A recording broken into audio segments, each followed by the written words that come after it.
Hi, and welcome to my channel. My name is Bryndís, and today I am doing the Christmas music tag.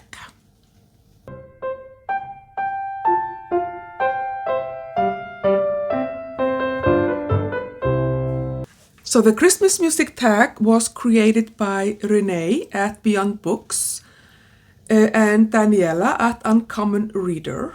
And I was tagged by Ellen at Ellen Made Book Club. Thank you so much for tagging me.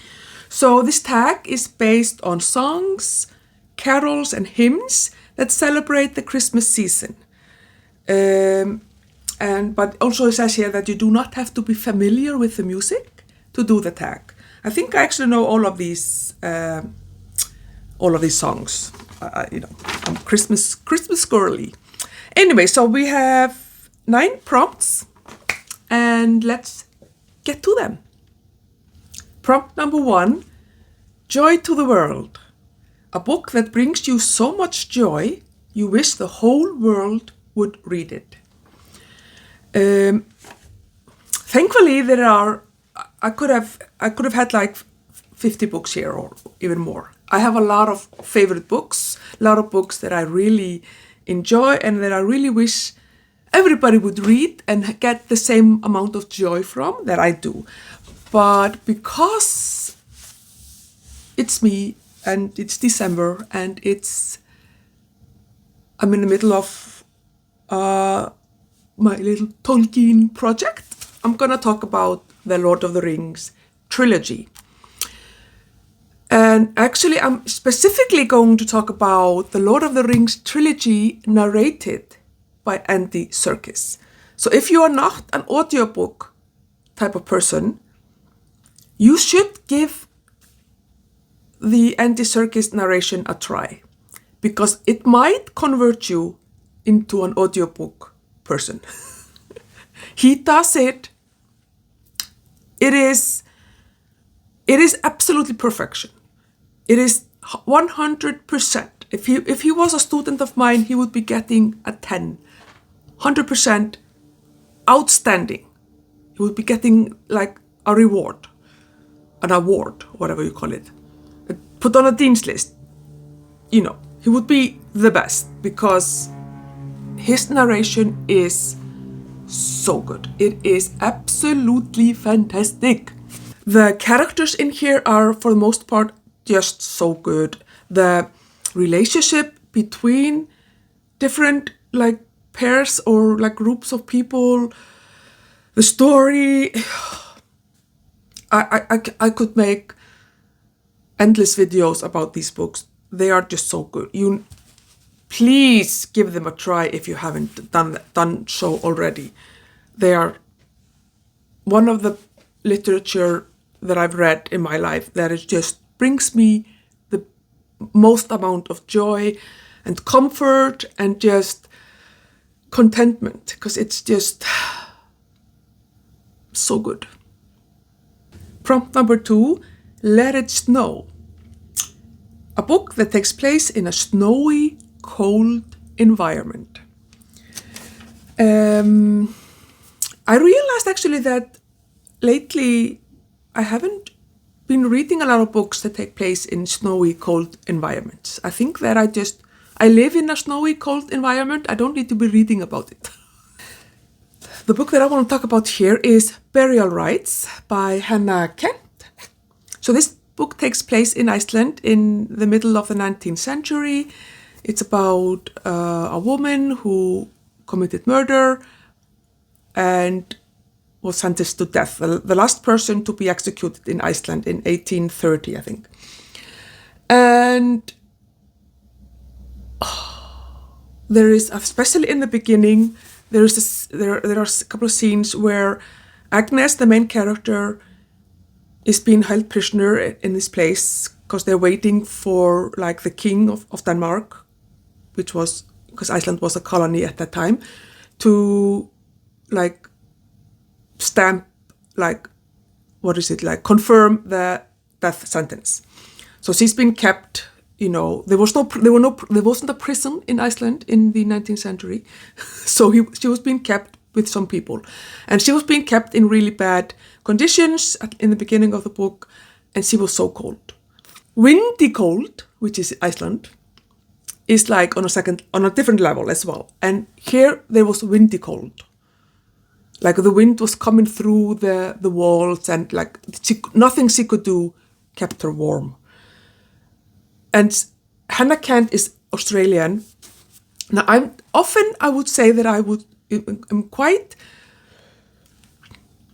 critical, or not critical, but I have some reservation if you are writing about a culture that you're not a part of.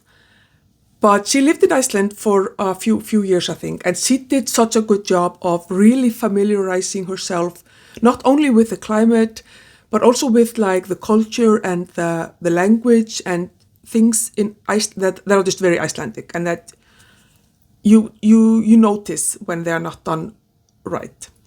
And she did it right. So this is such a good book, and I think it's been made into a movie, or it will be made into a movie. I would love to see that movie, because I think she does such a good job with this, and I 100% recommend this book. One of my favorite of 2024. But I felt the cold there very much. Prompt number 3. You're the mean one, Mr. Grinch. A book with a mean character, or one that you just did not like. Now, there are definitely several books that I can think of this year, that I've read with mean characters that I didn't like. But I think the main one would be Mr. Dorian Gray. Mr. Gray is like, just because you can do things and get away with them doesn't mean that you have to do them, right? Like,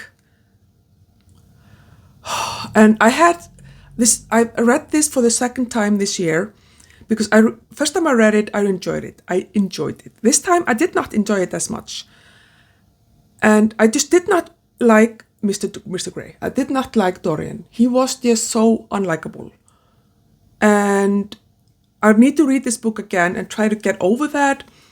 Sometimes I don't mind unlikable characters, because they are like, important to the plot or whatever. Obviously, what he did is very important to the plot of this book. But he just went over the top with his unlikeness, or maybe I was just not in the mood or whatever. I don't know. But I did not like Mr. Gray at all. Very, very unlikable. Prompt number 4. Santa Claus is coming to town. A book releasing soon you can't wait to read. So I am so excited about this book. I don't know what it's been or will be translated into, but the title is I Pretend That I'm Sleeping. It's actually, so Yrsa Sigurðardóttir, she's one of my favorite kind of thriller, crime, drama type of author here in Iceland. And she's written like 20 books or something. So I get her for Christmas every year from my parents. And this is a 4th book in one of her series, where she has a couple of police detectives and what they call people that look at the corpses, forensic scientist. And I really I've enjoyed that series, and like I said, this is a 4th book and the last book she has said in that series. And all the 4 titles are all like, they are from a nursery rhyme, basically. And so it's I love the titles of the books in this series. So she's written few little like mini series within all of her books. So this is gonna be like a thriller, sounds like it, and it's getting really good reviews. I'm really looking forward to that book, and I'm gonna be reading that on Christmas Eve when we've done all the delicious food, we've opened the presents, done all the family thing, and I'm gonna go into bed with the book, maybe some chocolate, cat. Can't wait. Prompt number 5. 12 Days of Christmas, a book of short stories. I read a lot of short stories this year, in shortly September, but also just throughout the year. And there are two that definitely stand up for me. And one of them is Dubliners by James Joyce. Most of these stories in here were just so good. A couple of them just broke my heart, and in a good way though. And they were just, I would just recommend that you read this collection. There are 12 stories in here, 15 stories in here. But the one that I really loved the most was A Painful Case. It is heartbreaking, but it's so good. So definitely recommend reading Dubliners. And this is James Joyce, yes, but it's not difficult, experimental. It's not like the Ulysses. It's just beautiful writing. But then another author that I really enjoyed this year as well was Elizabeth Gaskell and her short stories. So I did not read Cranford, I read the other stories. I read like so many of her short stories. I read this entire book, which is 6 short stories, plus Cranford. And then I also read several other of her short stories. And I had just the time of my life. It was so much fun. And I love Elizabeth Gaskell. I think she is on the top of my favorite classical authors. Definitely one of my favorite Victorian authors. Absolutely brilliant, and I really enjoyed. So yeah, these two short story collections are definitely collections that I would recommend. I think that also classical short stories are also a good way to get into classics if you're feeling a little bit, intimidated or something like that, because they are short. So it's not like a huge novel. But those two I would definitely recommend. Prompt number 6, The Little Drummer Boy. A book that brings back childhood memories. I was so happy in September, when I went to Brighton in the UK. I went to this used bookstore and I found Wind in the Willows. Now this is not illustrated, but there is one picture here in the beginning. But there are no other illustrations. But this is The Wind in the Willows, by Kenneth Graham. And it's about the mole, the badger, all these things, the hare and whatever. There was this animated series on TV when I was a child, and it doesn't necessarily remind me of Christmas. I don't know if they were on TV before Christmas or if they were on TV like all year round. I don't remember that. But thinking about Wind in the Willows made me think about the snowman. And that reminds me of Christmas, obviously. I still watch that cartoon every year, or almost every year. I used to, when I was working in the preschool as a teacher, I would always watch this with the children, because it is just calm people down. There is no talking, it's just music. There's David Bowie in the beginning with the narration, I think, yeah. I'm going to link it in the description. I'm going to try to remember to do that. And you should watch it if you haven't watched it, because it is just beautiful story. A little boy, a snowman that comes to life, the magic of Christmas Eve. Oh, so nice. But Wind in the Willows is definitely also on the same level of just... Sorry if you can hear that. They're clearing the roads because it's snowing. So Wind in the Willows is also kind of that just really beautiful, calm,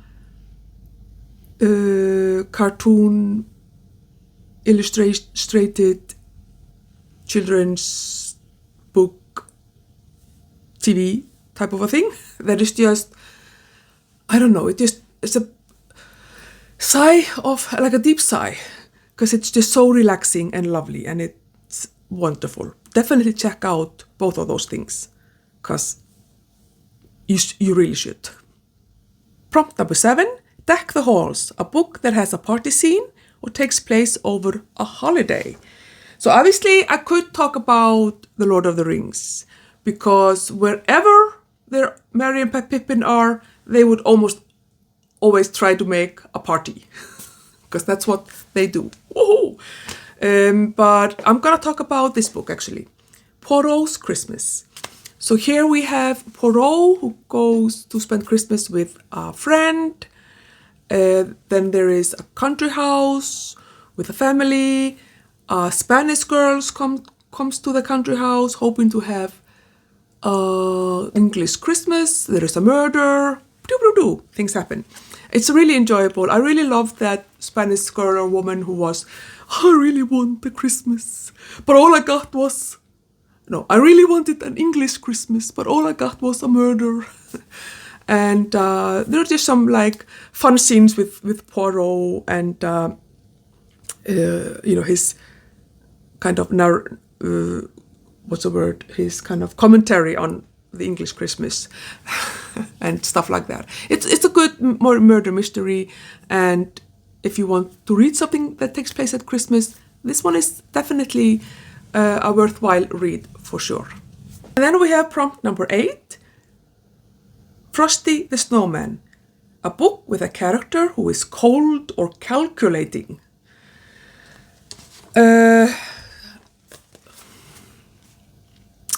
So I would say Mr. Heathcliff. I did not like Mr. Heathcliff at all, or Heathcliff or whatever. Like, I understand that you can be angry because you were mistreated. Do you have? Oh, you don't like him either? Oh no, I agree. Okay, I understand that you're angry because you were mistreated as a child. And you are angry because the woman you love married someone else. Whatever. But Heathcliff.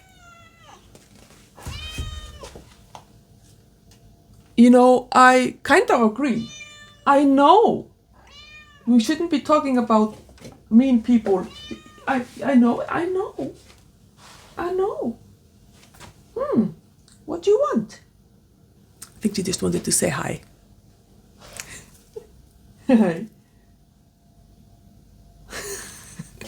But yeah, Heathcliff was very calculating and very cold. I mean, the way he treated some people there, like, yeah. I'm not gonna say anymore. And then we have the last one, which is prompt number 9, which is an optional bonus prompt. Do you have a fun memory or interesting holiday tradition that you would like to share? It doesn't have to be about Christmas, but I'm going to talk about Christmas. So I think in Iceland, I'm sure in every country there are, food plays a big role for Christmas. I feel that in Iceland we have basically 3 days of Christmas. So on the 23rd of December, it is what here is called Saint Thorlog's Day. Saint Thorlog is the only Icelandic saint, and he did the things that saints do way back in the day before the Reformation, before when Iceland was still Catholic. And we celebrate his day on the 23rd of December. I think he also has a day actually in the summer, so he has like 2 days. It's also a St. Thorlog's Day in July or something. Anyway, on the 23rd of December, we eat, traditionally, obviously not everybody, traditionally, and in my family for sure, we eat fermented skate. So skate is a fish, flat fish, that is fermented in ammonia or something like that. And you boil it, and it stinks up your house. And you eat it with potatoes and fat, like butter or some sort of a tallow type of a fat, and rye bread. It's a delicacy, so I don't know if I can actually say that it's delicious, but it's definitely an experience that is part of Christmas, and I would not want to miss out on it for sure. Then on Christmas Eve day, we celebrate Christmas on Christmas Eve, or 24th. For lunch, we will have rice porridge, which is basically the same as Ellen in Ellen Maid's book club was talking about. We usually serve ours with cinnamon sugar. So you mix sugar and cinnamon, and then you sprinkle that on top of your rice porridge. And then someone in the house, usually it used to be my mom, now it's usually me, I put like one little almond into, like uncooked almond, into one of the bowls. And then you mix up the bowls and give it to people. And then the person who gets the almond, gets a little present for lunch. And then we have Christmas dinner at 6 o'clock on Christmas Eve, which in my family is smoked pork, which I think is probably a Danish tradition that has moved to Iceland. A lot of our Christmas traditions are Danish, to be fair. Iceland used to be a Danish colony for like hundreds and hundreds of years. And then, obviously Christmas dinner is a big thing. So usually you will have like an appetizer, then you will have the main course, and then you will have a dessert. And then we open the presents and have just a lovely little time with that.